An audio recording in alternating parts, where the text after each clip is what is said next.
Best math lesson ever, because guys, real life, actually all the math lessons are good, but you know. So basically what we're doing is estimating sums and differences. Remember, a sum is when you're adding two numbers and a difference is when you're subtracting. Estimating means it's about the right amount. You actually don't need to count this perfectly. Okay, I'm going to teach you a couple different ways to do that. So for example, if you were going to walk into a toy store, right? You got a toy car, a bunny, a pinwheel, what is this? A telescope, and one of those picture things. I don't know what to call it. And let's say that you had 70 cents, right? So you could buy, with 70 cents, you could buy any of this stuff. If you wanted to, you could actually buy two things if you had 70 cents. So today is saying, okay, if you could pick two toys for 70 cents, what could you buy? For example, let's say you're like, ooh, I love the bunny. Cool beans. And you're like, okay, I want to buy the car. So you walk up to the front with the bunny in the car. They would say, I am so sorry, you cannot have these because you don't have enough.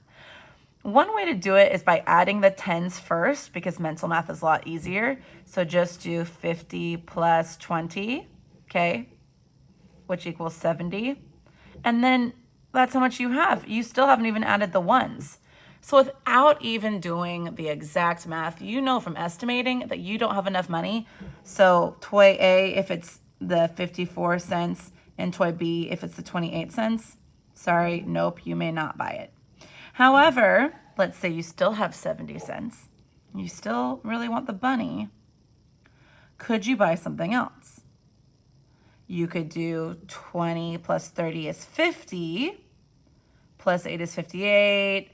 You know what? Even if you regroup, you're only going to be in the 60s. You could buy these two things. You could buy the 28 cents bunny, and you could buy the 34 cents telescope. And yes, you could buy them for 70 cents. So basically what today is, you're doing estimating. Now, if you prefer, you could also subtract. So you could have looked at these two and say, okay, I have 70 cents. Let's take away 70 minus 30, tens place, because it's just easier to do that first, oftentimes, because we're not regrouping yet. So 7 minus 3 is 4, so that's 40 cents. Then you take off another 20 cents, and that's 20 cents. Then you got 8 and 4 cents. 8 plus 4 is going to be less than 20, so you have enough. So you can do this by adding or subtracting. We're going to practice it more inside. So here's the top part that kind of gives you some ideas. So let's say you have 50 cents. Can you buy both toys? Okay, you got a boat and a ball. So we're going to estimate. Estimating is, remember, figuring about how much you have. So you start with the greater amount, which is 37 cents, and you add the dime from the 15 cents. So we're doing the tens place first. Add the dime. 37 plus 10 cents is 47. Okay, you got 47. Can you add that nickel without going over 50 cents? Because it costs another 5. 47 plus 5, no, you don't have enough to buy more those toys, because 47 plus 5, you're now over 50 cents because you're going to regroup, and you only have 50 cents. You can't do it. The other way, just to show you that you can estimate, is also to subtract. So again, take the 50 cents minus the 30 cents, you have 20 cents. Then 20 cents minus 7 is 13. Okay, the cost of the toys is more than 13. The cost of that ball is 15. So if you only have 13 cents left, but the ball is 15, sorry, no ball for you. So let me go through this a little bit slower with some examples for you guys to help you practice. Let me get a little closer. Here we go. Okay.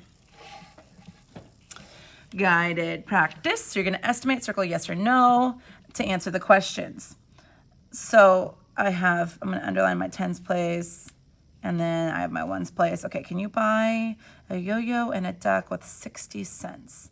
Okay, so in my head, I'm going to write it down so you can see it better. I'm going to add the 10 plus 20 equals 30.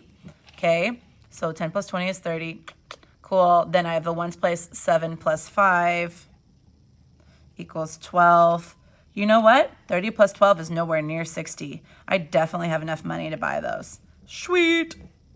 Okay, now you decide if you can buy, this is 36 cents for the car and 52 cents for the truck if you have 70 cents, okay? So add the tens first, and then if you might know already, yes or no. if you want to add the ones too. But the idea is that you're not actually stacking these up. The idea is that you're working with them in your mind to figure out, do I have enough money? Or like, those are way too expensive and I only have 70 cents. Estimate, circle more or less to answer the question. So you have 85 cents. You buy something, the crayons, that cost 68 cents. Will you have more or less than 40 cents? Okay, so this is easier if we subtract. So if we do 80 cents minus 60 cents, we have 20 cents. Okay. And then 5 minus 8, you're going to have to regroup. So it's actually going to be less than 20. Oh, well, I'll have way less than 40 cents. I don't even have to actually figure that out. If I have less than 20, then I'm not even close. Now you're going to try it with this one. Now, if you want to stack it up to check your work, right? If you want to actually go in and show me how to subtract it, you can still do that to check your work. That's totally fine. But start trying to use mental math. Again, you're seeing if you have more or less than 40 cents. Do you understand? Is it easier to estimate adding the tens or adding the ones? So some of your brains might work differently, but if you're estimating, right? If you're figuring out if you kind of have enough money, I'll give you an example here on a sticky note. Let's say I have 80 cents and I go into a store. If I have something that costs 25 cents and something that costs 37 cents, if I cover up the tens place and I estimate the ones place first, is that the most important part? Or is the most important part the tens place? For example, what if I changed one of the tens place numbers? 77 cents. And I was still estimating the ones first. But now the tens being different makes it way too expensive. So I'm going to challenge you.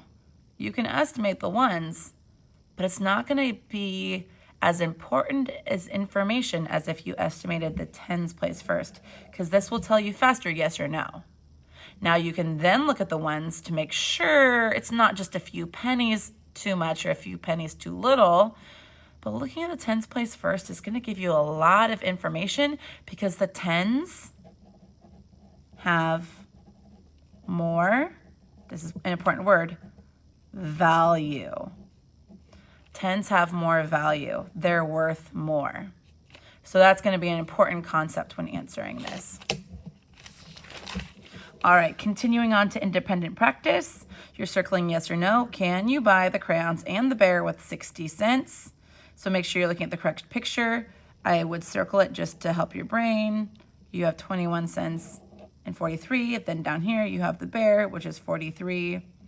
And the chalk, which is 37, okay? And then, oops, sorry, I didn't realize you couldn't see the top. Miss Reeves. So this one is the crayons and the bear. This one's the bear and the chalk, okay? Remember here you have 60 cents, here you have 70 cents, so they're slightly different amounts. Can you afford to pay for them? Moving on, estimate. Circle is more than or is less than to complete each sentence. So I love doing these. 86 minus 35 is more than 30, or 86 minus 35 is less than 30. Same thing over here. 95 minus 46 is more than 50, or 95 minus 46 is less than 50. If you look at the tens place first, 60 minus 30 is 30.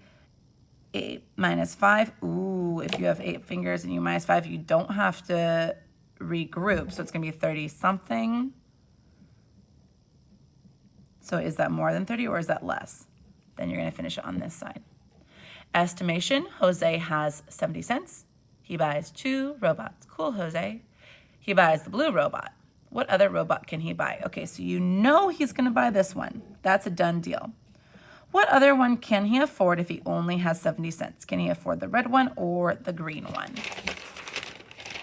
And then on the back side, Janet is saving dimes and pennies. Remember, a dime is worth 10 cents, penny is worth 1. She has 47 cents. Okay. She buys a pencil that costs 12 cents. Cool. How many dimes does Janet have left? Interesting. So you actually need to use these with coins. So if she only has dimes and pennies, and she has a pencil, there's a dime, 10 cents. Plus a penny is 11. We're not quite to 12. Let's add another penny. Okay, now we're to 12. Oh my gosh. Dime, penny, penny. Okay. She has 47 cents. She buys a pencil that costs 12 cents. How many dimes? So guys, you're going to have to draw 47 cents with just dimes and pennies, and then take out the amount that she spent on the pencil, cross those out, and see how many dimes she has left. Okay? So the 40 is going to be in dimes, the 7 is going to be in pennies. Take out the cost of the pencil, and tell me how many dimes exactly she has left. Cool story. Carlos wants to buy these 2 toys. How much money does he need? Toy, toy. If he has 30 cents, is that enough to buy them both? If he has 40 cents, is that enough? 50 cents, is it enough? 60 cents, is it enough?